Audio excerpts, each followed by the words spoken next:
Hello students. आज का chapter है बेसिक अकाउंटिंग टर्म्स, जो आपके 11th क्लास के सेकंड चैप्टर में आता है। इस चैप्टर में आप कुछ वर्ड्स देखेंगे जिसके बारे में नॉलेज आपके पास होना चाहिए। इसमें कुछ ऐसे वर्ड्स आएंगे जो कि आपके पूरे अकाउंट सब्जेक्ट को समझने में आपको बेसिकली हेल्प करता है। इसमें वो सारे वर्ड्स आएंगे जो किसी भी बिजनेस ऑर्गेनाइजेशन के लिए उसके बिजनेस के बुक्स ऑफ अकाउंट्स को देखने के लिए, समझने के लिए किसी भी अकाउंटेंट को हेल्प करता है। सबसे पहले इसमें आपका पहला वर्ड आता है एसेट्स का। एसेट्स क्या होता है? एसेट्स का मतलब हम समझ सकते हैं एवरीथिंग्स, जो कि जिसका मेजरमेंट आप मनी के साथ कर सकते हैं। मतलब जिसका एक मेजरमेंट वैल्यू होता है, जिसको एक सर्टेन पीरियड में आप कैश में कन्वर्ट कर सकते हैं। ठीक है, तो यहाँ पर मैंने आपको एसेट्स का डिफिनीशन दिया है। It's includes anythings which measurement in terms of money. इसमें सभी चीज़ें आएंगी, वो सारी चीज़ें जिसको आप कभी भी आप मनी में कन्वर्ट कर सकते हैं। एसेट्स जो होता है बेसिकली टू टाइप्स का होता है। First, fixed assets. Fixed assets क्या होता है? Fixed assets are those assets which is used for long term purpose. मतलब कि फिक्स्ड एसेट्स में वैसा एसेट्स आएगा जिसको कि आप अपने बिजनेस में लॉन्ग टर्म यूज करते हैं। दूसरी बात, जिसे कि रीसेल के पर्पस से नहीं खरीदा गया और जिसका बेनिफिट आप लॉन्ग टर्म टाइम तक ले सकते हैं। जैसे मैंने यहाँ फिक्स्ड एसेट्स को डिफाइन किया है, it includes those assets which are purchased for long term use. मतलब इसमें वैसे एसेट्स आते हैं जिसे हम लॉन्ग टर्म यूज करते हैं and are not likely to be converted quickly into cash, जिसको आप क्विकली कैश में कन्वर्ट नहीं कर सकते, such as land, building, plant, furniture, goodwill. देखिए, ये सारे एसेट्स आपकी फिक्स्ड एसेट्स की कैटेगरी में तभी आएगा जब इसे आप यूज करने के पर्पस से खरीदते हैं। जैसे मान लीजिए कि आप एक प्रॉपर्टी डीलर है, ठीक है, और आपका काम है बिल्डिंग या किसी लैंड का सेल करवाना, किसी ज़मीन को सेल करवाना। तो वहाँ पे वो लैंड या बिल्डिंग आपके फिक्स्ड एसेट्स के अंतर्गत नहीं आएगा। मतलब इसका फिक्स्ड एसेट्स में आना तभी माना जाएगा जब वो लॉन्ग टर्म यूज करने के पर्पस से खरीदा गया हो, सेल का पर्पस से नहीं खरीदा गया हो। अब यहाँ पे आप हम देख रहे हैं कि फिक्स्ड एसेट्स को टू पार्ट्स में डिस्ट्रीब्यूट किया जाता है। First of all, tangible fixed assets. तो टेंजिबल फिक्स्ड एसेट्स क्या होता है कि tangible fixed assets are the physical assets. यहाँ एक वर्ड यूज किया गया है, physical assets. Physical assets means होता है जिसका कि फिजिकल एग्जिस्टेंस हो, जिसका एक साइज हो। जैसे आप बिल्डिंग को देख रहे हैं, बिल्डिंग क्या है? बिल्डिंग को आप देख सकते हैं, उसका एक शेप एंड साइज होता है। तो वो क्या है? वो टेंजिबल फिक्स्ड एसेट्स होता है। जैसे आप किसी मशीन को देख रहे हैं, तो मशीन को आप देख सकते हैं, टच कर सकते हैं, तो वो आपका क्या है? टेंजिबल फिक्स्ड एसेट्स है। मतलब जनरली टेंजिबल फिक्स्ड एसेट्स में वैसे एसेट्स आते हैं जो कि आप अपने बिजनेस में यूज कर रहे हैं और जिसको आप देख सकते हैं एंड टच कर सकते हैं, जैसे land, properties, machinery, furniture. Second इसका आता है intangible fixed assets. Intangible fixed assets क्या होता है? ये टेंजिबल फिक्स्ड एसेट्स का ठीक उल्टा होता है। intangible assets are non-physical assets. Intangible assets are non-physical assets, मतलब वैसा assets जिसका कोई शेप एंड साइज नहीं होता है लेकिन वो आपके बिजनेस से कनेक्टेड होता है। जैसे गुडविल। गुडविल क्या होता है?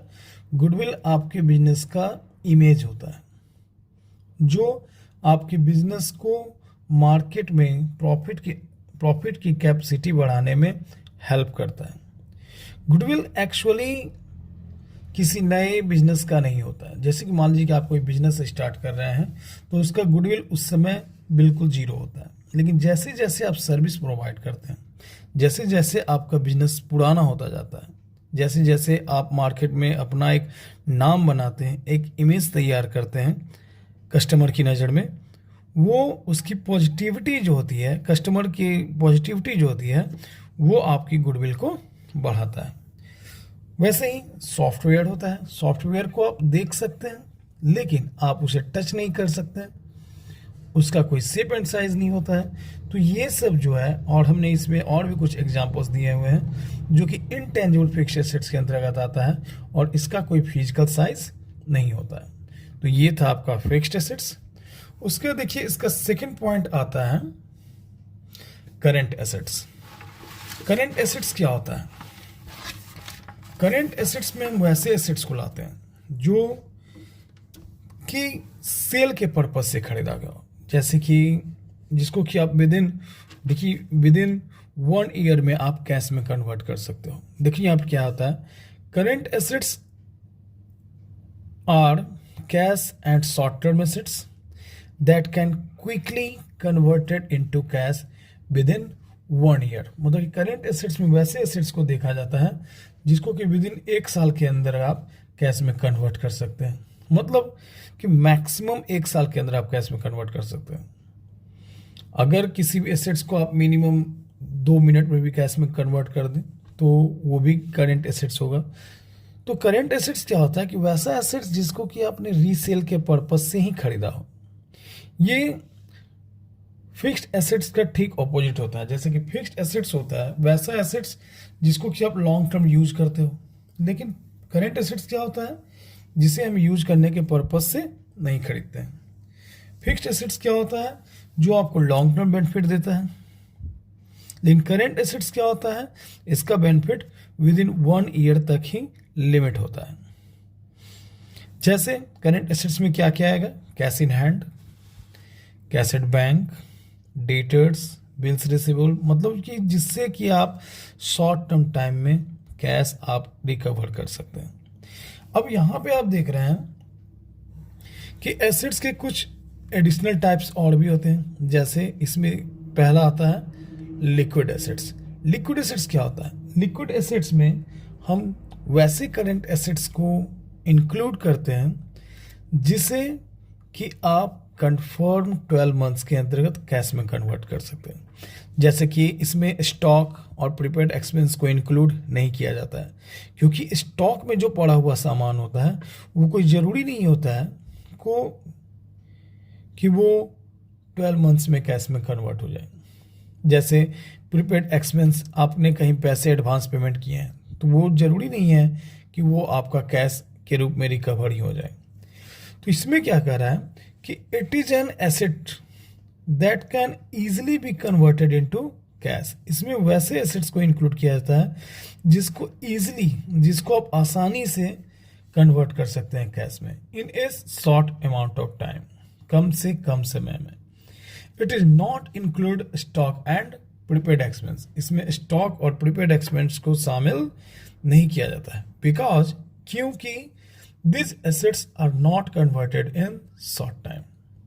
जरूरी नहीं है कि वो एसेट्स स्टॉक और प्रीपेड एक्सपेंस को आप शॉर्ट टाइम में कैश में कन्वर्ट कर ही दें। अब देखिए यहाँ पे लिक्विड एसेट्स का फॉर्मूला यहाँ पर दिया गया है, all current assets minus stock and prepaid expense. ये इसके डिफिनीशंस को ही आपने देखा होगा कि लिक्विड एसेट्स में वैसे करंट एसेट्स को शामिल करते हैं जो कि विद इन शॉर्ट टाइम में कैश में कन्वर्ट कर हो जाए, उसमें स्टॉक और प्रीपेड एक्सपेंस को शामिल नहीं किया जाता है।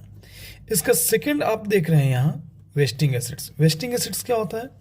तो wasting assets refers an assets that has limited useful life. मतलब इसमें वैसे एसेट्स आएंगे जिसका कि एक लिमिटेड यूजफुल लाइफ होता है। मतलब कि उस यूजफुल लाइफ के टाइम के बाद उसका कोई यूज नहीं होता है। मतलब जनरली वो वेस्ट हो जाता है, नष्ट हो जाता है। इसमें वैसे एसेट्स आएंगे जिसको यूज करने से उसकी क्वांटिटी में कमी आए और धीरे धीरे वो समाप्त हो जाता है, जैसे कोल माइंस, ऑयल वेल्स। तो वैसे वैसे एसेट्स जो होते हैं वो वेस्टिंग एसेट्स की कैटेगरी में आएंगे। इसके तो मैंने यहाँ सेकेंड डिफिनीशन दिया है लायबिलिटी का। अब यहाँ लायबिलिटी के बारे में देख रहे हैं कि मैंने यहाँ एक डिफिनीशन दिया है। आप यहाँ लायबिलिटी को आप डिफाइन कर सकते हैं, वो कोई भी अमाउंट जो पेएबल अमाउंट के रूप में हो, पेएबल मनी हो। मतलब कि वो इसमें वैसा अमाउंट आएगा जो कि बिजनेस को, किसी पर्सन को या किसी ऑर्गेनाइजेशन को देना हो, जिसका उसने बकाया अमाउंट ले रखा हो। जैसे देखिए इसमें मैंने इसमें डिफाइन किया है कि ए लायबिलिटी इज समथिंग, एक लायबिलिटी में वैसे अमाउंट को दिया जाएगा जो एक पर्सन के लिए उधार लिया गया हो या कोई कंपनी के द्वारा, owes usually a sum of money. मतलब इसमें वैसा लायबिलिटीज आएगा जो कि हमारे ऑर्गेनाइजेशन के द्वारा किसी एक निश्चित पर्सन से या किसी एक निश्चित कंपनी से उधार लिया गया अमाउंट, या उधार लिया मतलब किसी भी व्यू से आपने उस पर्सन से कुछ पैसे उधार लिया हो या कोई सामान उससे उधार लिया हो, जिसका पेमेंट आपको उसको करना है एक सर्टेन टाइम के अंतर्गत। तो टाइम के आधार पे लायबिलिटी जो होता है उसको हम डिफरेंट कैटेगरीज में बांटते हैं।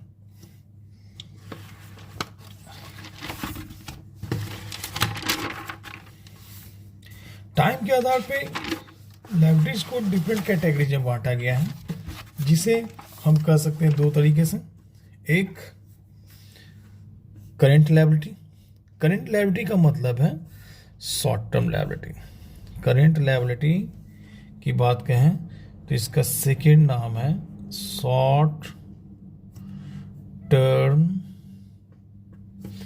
लायबिलिटी।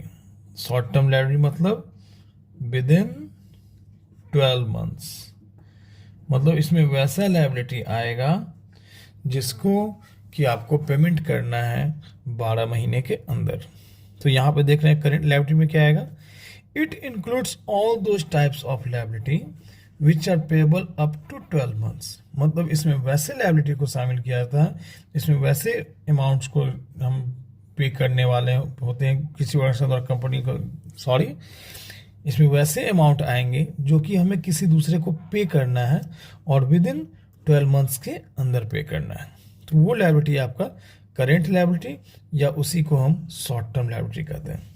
सेकंड कह रहा है non current liability. Non current liability जो होता है वो करेंट लायबिलिटी का ठीक ऑपोजिट होता है। It includes all those liabilities which are not payable up to 12 months. मतलब इसमें वैसे लायबिलिटी को शामिल किया जाएगा जो कि 12 महीने के बाद तक चुकाना हो। मतलब इसका लिमिटेड टाइम जो होता है नहीं होता है। इसमें वैसा लायबिलिटी आएगा जिसका पेमेंट आप कभी भी कर सकते हैं और वो विद इन 12 मंथ से ज़्यादा भी हो सकता है। अब यहाँ पे एक तीसरा लायबिलिटी मैं आपको बताने वाला हूँ जिसे कि हम कहते हैं कंटीजेंट लायबिलिटी। कंटीजेंट लायबिलिटी में कैसा लायबिलिटी आएगा कि एक contingent liability is defined as a liability which may arise, यहाँ एक वर्ड है which may arise depending on the outcome of a specific event. मतलब इसमें वैसा लायबिलिटी आएगा जो कि डिपेंड करता है इन फ्यूचर किसी स्पेसिफिक इवेंट पे। मतलब कि इसमें वैसे लायबिलिटी आएंगे जो कि पहले से निश्चित ना हो। इसमें वैसा लायबिलिटी आएगा जो कि पहले से निश्चित ना हो। जैसे मान लीजिए कि आप कोई ऑर्गेनाइजेशन चला रहे हैं, ठीक है, और आप के अगेंस्ट किसी ने कोर्ट केस कर दिया या कोर्ट क्लेम कर दिया और कोर्ट ने आपको ये ऑर्डर दिया है कि उस लायबिलिटीज को आपको पे करना है।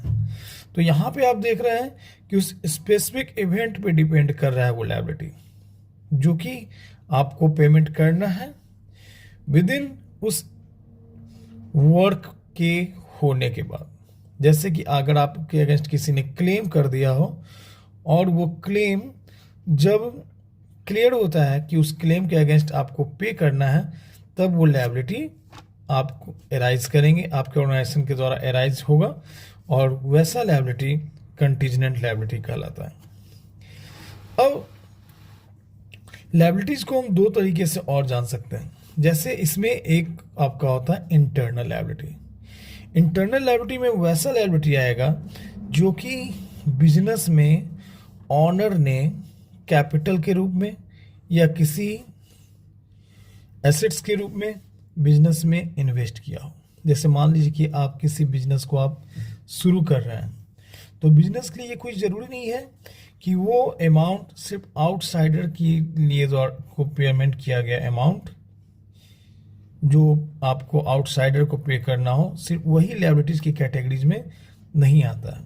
मतलब कि अगर किसी बिजनेस को चालू करने में, शुरू करने में बिजनेस के ऑनर ने कैपिटल लगाया हो, ठीक है, तो बिजनेस की फर्स्ट लायबिलिटी ये भी बनती है कि बिजनेस के द्वारा उसके कैपिटल को भी रिटर्न के रूप में पैसा पे होना चाहिए। तो ये बिजनेस के लिए इंटरनल लायबिलिटी कहलाता है। जैसे कि बिजनेस में हम कैपिटल इन्वेस्ट कर रहे हैं, तो कैपिटल जो भी हम इन्वेस्ट करते हैं, तो बिजनेस की प्रायोरिटी ये भी होती है कि उस ऑनर के कैपिटल का रीपेमेंट हो जाना चाहिए। तो ये बिजनेस के लिए क्या कहलाएगा? Internal liability. लेकिन एक्सटर्नल लायबिलिटीज में वैसी लायबिलिटीज आते हैं जो कि बिजनेस को आउटसाइडर को देना होता है। मतलब कि बिजनेस ने किसी भी व्यू से, किसी बाहरी व्यक्ति से या किसी अनदर फाइनेंशियल इंस्टीट्यूशन से लोन के रूप में पैसा लिया हो, ठीक है, तो वो व्यक्ति जो होता है उसका बिजनेस पे ऑनरशिप नहीं होता है, वो बिजनेस के लिए आउटसाइडर माना जाता है और वैसा लायबिलिटी जो होता है वो एक्सटर्नल लायबिलिटी के रूप में जाना जाता है। और वैसे लायबिलिटी में को हम 3 कैटेगरी में बांटे हैं, जो कि हमने आपको पीछे एक्सप्लेन किया। करेंट लायबिलिटी, जिसका दूसरा नाम शॉर्ट टर्म लायबिलिटी होता है, नॉन करेंट लायबिलिटी जो कि फिक्स्ड लायबिलिटी के रूप में नाम से जाना जाता है, और कंटीजेंट लायबिलिटी जो कि इन फ्यूचर में किसी स्पेसिफिक इवेंट पे डिपेंड करता है। अब यहाँ पे इसका तीसरा पॉइंट आता है कैपिटल। पहला पॉइंट आपने देखा एसेट्स, एसेट्स को मैंने अभी डिफाइन किया। उसका सेकंड पॉइंट में आपका लायबिलिटी, उसका लायबिलिटी को डिफाइन किया। और तीसरा पॉइंट आता है इसका कैपिटल। कैपिटल क्या होता है? तो कैपिटल जनरली वैसा अमाउंट, देखिए कैपिटल जनरली वैसा अमाउंट जो कि बिजनेस के प्रोप्राइटर के द्वारा इन्वेस्ट किया गया है इन द बिजनेस। मतलब बिजनेस के प्रोप्राइटर के द्वारा बिजनेस में जो भी कैश के रूप में या एनी एसेट्स के रूप में बिजनेस में लगाया गया है, वो बिजनेस के लिए कैपिटल माना जाता है। जैसे कि अगर आप किसी बिजनेस को स्टार्ट करते हैं, तो बिजनेस को स्टार्ट करने में आप जो भी पैसा लगाते हैं या जो भी एसेट्स आप बिजनेस में लगाते हैं, वो बिजनेस के लिए कैपिटल कहलाता है। और उस कैपिटल को जनरली 2 जगहों पे यूज किया जाता है। एक फिक्स्ड कैपिटल के तौर पे। तो कैपिटल को फिक्स्ड कैपिटल के तौर पे हम कैसे यूज करते हैं? बिजनेस में हम जो भी कैपिटल बिजनेस के फिक्स्ड एसेट्स को खरीदने में खर्च करते हैं।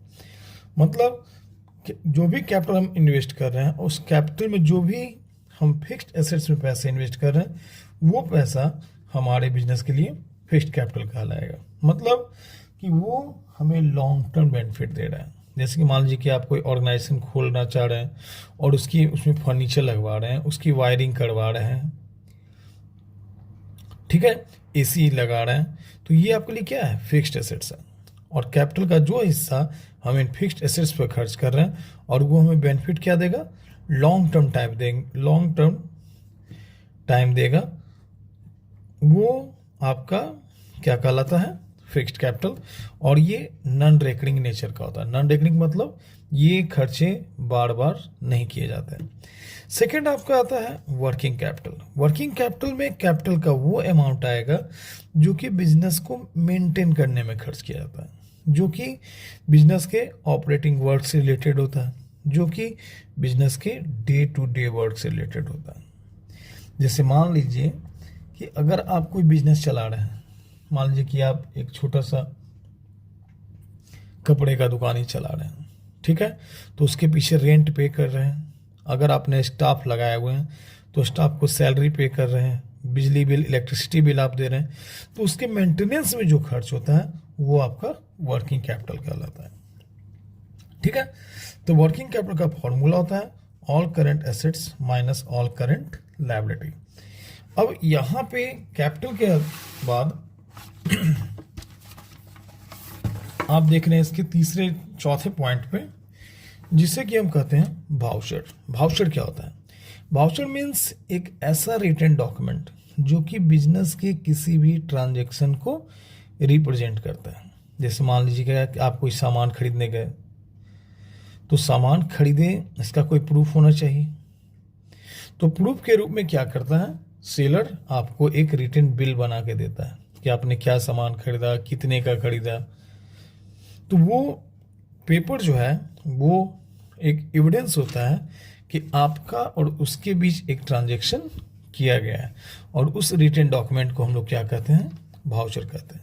इसमें मैंने यहाँ एक डिफाइन किया है, an evidence of transaction having taking place between one person to another. मतलब ये एक सबूत होता है एक ट्रांजैक्शन का, जो ट्रांजैक्शन एक व्यक्ति के द्वारा दूसरे व्यक्ति के बीच किया गया। जैसे कि आप किसी से सामान परचेज कर रहे हैं तो वो एक परचेज बिल बना के देता है, आप उसकी पेमेंट को करते हैं तो वो एक कैश वाउचर तैयार करके करता है। तो जितने भी ट्रांजैक्शंस होते हैं उस हर एक ट्रांजैक्शन के अलग अलग वाउचर होते हैं। जैसे आप कैश रिसिप्ट या कैश पेमेंट किए होंगे तो उसका कैश वाउचर बना। आप सामान खरीद के ला रहे हैं, परचेज कर रहे हैं सेल करने के पर्पज से, तो वो सामान जो भी आप खरीद के लाए उसके लिए आप परचेज वाउचर तैयार होता है।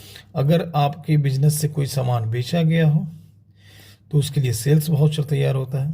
तो ये वाउचर अलग अलग रूपों में हो सकता है। फिफ्थ पॉइंट पे आपका आता है डेटर्स। डेटर क्या होता है? डेटर मीन्स होता है एक वैसा पर्सन जिसने कि आपसे पैसे उधार ले रखे हैं, या जिसे कि आपके बिजनेस से उधार सामान बेचा गया हो। तो इसमें जरूरी नहीं कि एक पर्सन ही हो सकता है उसमें कोई ऑर्गेनाइजेशन भी हो सकता है। आप किसी ऑर्गेनाइजेशन को आप ऑन क्रेडिट सेल किए हो कोई सामान, या आपने कोई क्रेडिट सर्विस दिया हो जिसका कि पेमेंट आपको इन फ्यूचर एक पर्टिकुलर डेट में दिया जाएगा। तो वैसा व्यक्ति जिसको कि आपने उधार सामान बेचा, वैसा ऑर्गेनाइजेशन जिसको कि आपने उधार बेचा या उधार सर्विसेज दिए, तो वो व्यक्ति आपके बिजनेस के लिए डेटर कहलाता है। नेक्स्ट है आपका क्रेडिटर। क्रेडिटर में क्या आएगा? क्रेडिटर कहता है कि ए पर्सन और एंटिटी हुम amount is odd against credit purchase of goods. मतलब एक वैसा व्यक्ति जिससे कि आपने उधार सामान खरीदा हो या जिसने आपको उधार सर्विस प्रोवाइड किया हो, वह व्यक्ति आपके बिजनेस के लिए क्रेडिटर कहलाता है। नेक्स्ट है आपका परचेज। परचेज क्या होता है कि it includes all types of purchases of goods to be sold. मतलब इसमें वैसे परचेजेस आएंगे, वैसे क्रय किए गए सामान आएंगे जिसको कि आप दोबारा बेचने के पर्पज से खरीदे हो, और ये आपके बिजनेस के ऑर्डिनरी कोर्स का हिस्सा होना चाहिए। मतलब कि इसमें वैसे परचेजेस आएंगे जो कि आपके बिजनेस के नॉर्मल एक्टिविटीज से रिलेटेड किए गए हो, ठीक है। और अगर खरीदे गए सामान में जिस सामान से आप सेटिस्फाइड नहीं होते हैं या आपका वो कोई सामान डिफेक्टिव निकल जाता है, तो आप उस सामान को क्या करते हैं, रिटर्न कर देते हैं।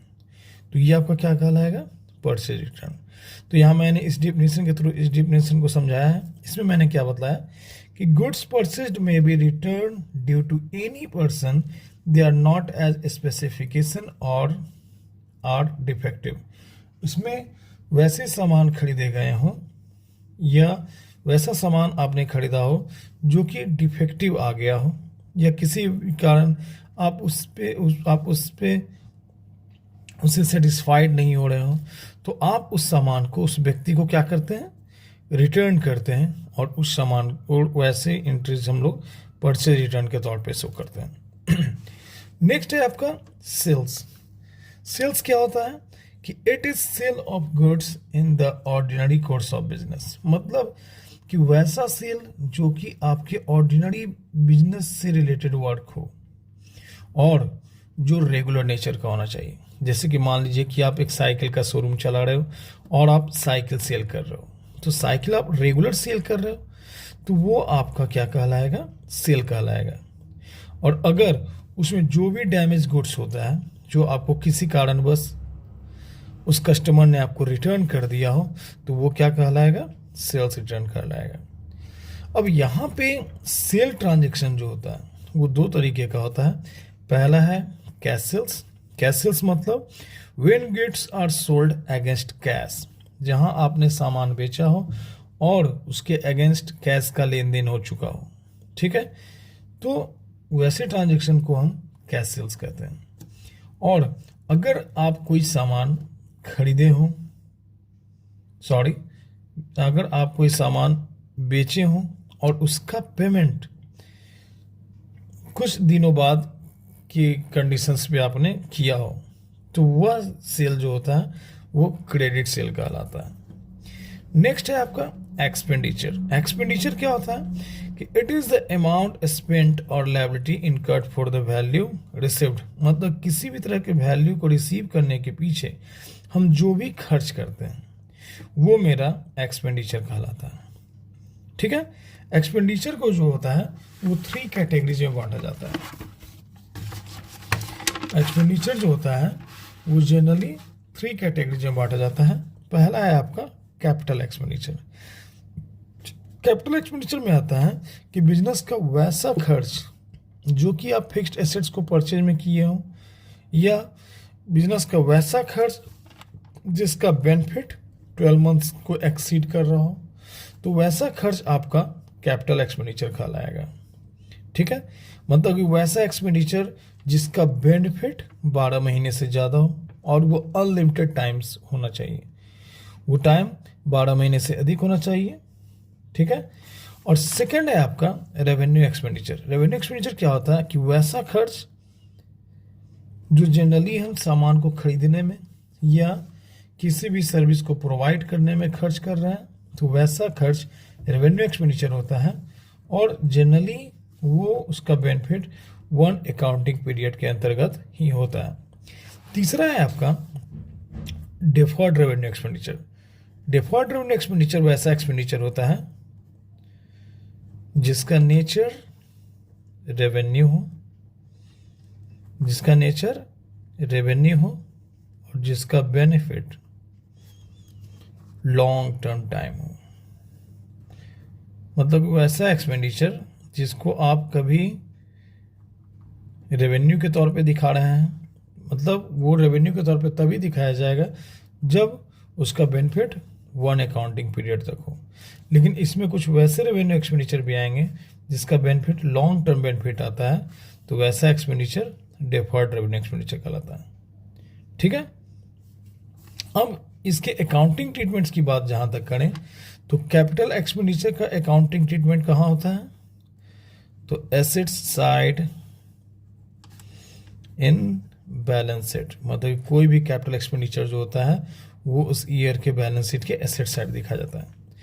रेवेन्यू एक्सपेंडिचर की बात कहें तो रेवेन्यू एक्सपेंडिचर का जो अकाउंटिंग ट्रीटमेंट होता है वो डेबिट साइड इन ट्रेडिंग या प्रॉफिट एंड लॉस के अंतर्गत होता है। इस दोनों की चर्चा हम आने वाले चैप्टर्स में फाइनल अकाउंट में करेंगे। उसके बाद तीसरा है आपका डिफर्ड रेवेन्यू एक्सपेंडिचर। इसका treatment debit side in trading and PL में भी होगा debit side in trading and PL में भी होगा, और इसका बाकी ईयर्स का जो ट्रीटमेंट होगा वो बैलेंस शीट के एसेट साइड में शो किया जाता है। तो इस तरह से ये जो क्लास था आपका बेसिक अकाउंटिंग टर्म्स का पहला पार्ट था। इसके अगले वीडियो में आप बेसिक अकाउंटिंग टर्म्स का सेकंड पार्ट देखेंगे, जिसमें कि हम आपके लिए कुछ और वर्ड्स, कुछ और डेफिनेशंस लाएंगे। ठीक है, अगर आपको ये वीडियो अच्छा लगा हो तो आप इस वीडियो को लाइक करें और मेरे चैनल को सब्सक्राइब करें, ताकि मेरे आने वाले वीडियोज को आप आसानी से उसका नोटिफिकेशन आपको मिल सके। Thank you.